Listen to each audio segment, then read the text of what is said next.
আমার নাম এল রবিশঙ্কর শ্রীধর। আমি বর্তমানে বিইডি কলেজের প্রিন্সিপাল হিসেবে আছি।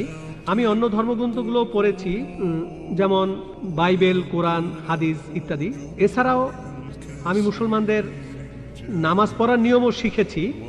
স্যার, একটা হাদিস বলা আছে, নবীজি সাল্লাল্লাহু আলাইহি সাল্লাম এক সিরিয়ানকে বলেছেন যে ধর্ম বদলানোর দরকার নেই, আর তুমি কালিমাও বলো না, তখন প্রয়োজন ছিল।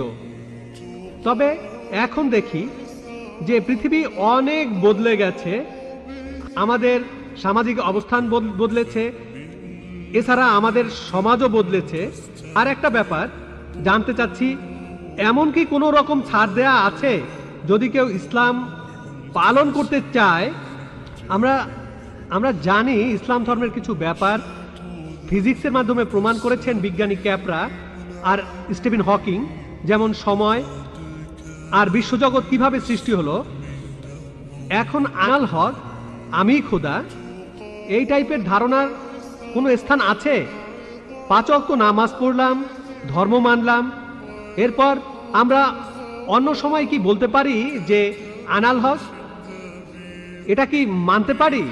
আর ভাই প্লিজ একবারে একটা প্রশ্ন করেন, হাতের সময় কম, এই প্রশ্নটার উত্তর দেই। প্রশ্ন করার জন্য অনেকে দাঁড়িয়ে আছেন। ভাই, আপনি প্রশ্ন করলেন যে তিনি একটা হাদিস জানেন যেখানে নবীজি এক সিরিয়ানকে তার ধর্ম বদলাতে বারণ করলেন। বলেন। যে তুমি বলবে না লা ইলাহা ইল্লাল্লাহ, বাজারের মধ্যে তাকে মারা হতো। ভাই, আপনি বললেন যে নবীজি এক লোককে বাজারের মধ্যে লা ইলাহা ইল্লাল্লাহ বলতে বারণ করেছেন, না হলে তাকে মারা হতো। আমি জানি না আপনি কোন হাদিসের কথা বলছেন। একটা হাদিস বলছে জোরে আল্লাহু আকবার বলো না, লা ইলাহা ইল্লাল্লাহ না। এটা বলা হয়েছিল কারণ যুদ্ধের সময় তারা লুকিয়ে আছে আর শত্রু আসছে, তখন জোরে আল্লাহু আকবার বলো না, কারণ তাহলে শত্রুরা টের পেয়ে যাবে। বাজারের মধ্যে না, যুদ্ধের ময়দানে। আরেকটা হাদিস বলছে জোরে বলো যাতে অন্যান্য মুসলিমরা উৎসাহিত হয়, তাই পরিস্থিতির উপর নির্ভর করে। নবীজি একবার বলেছেন যুদ্ধের ময়দানে বলো আল্লাহু আকবার, এতে মুসলিমদের সাহস বাড়বে। কিন্তু অন্য সময়ে যখন লুকিয়ে আছেন তখন জোরে বললে শত্রুরা টের পাবে। তাই এক এক পরিস্থিতিতে এক এক রকম কাজ। আপনার প্রশ্নে আসি, ইসলামের পাশাপাশি অন্যান্য জিনিস মানা যাবে কিনা, যেমন সক্রেটিস বা অন্য কারো কথা বা কোনো বিজ্ঞানীর কথা।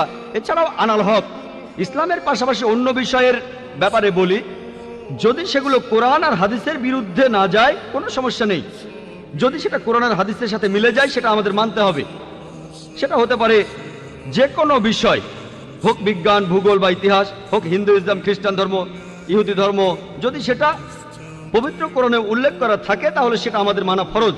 যদি সেই কথাটার উল্লেখ কোরআনে না থাকে আর কোরআনের বিরুদ্ধে না যায় সেটা মানতে পারেন, মুবাহ, ঐচ্ছিক। কিন্তু যদি সেই কথাটা কোরআনের বিরুদ্ধে যায় সেটা হারাম, সেটা নিষিদ্ধ।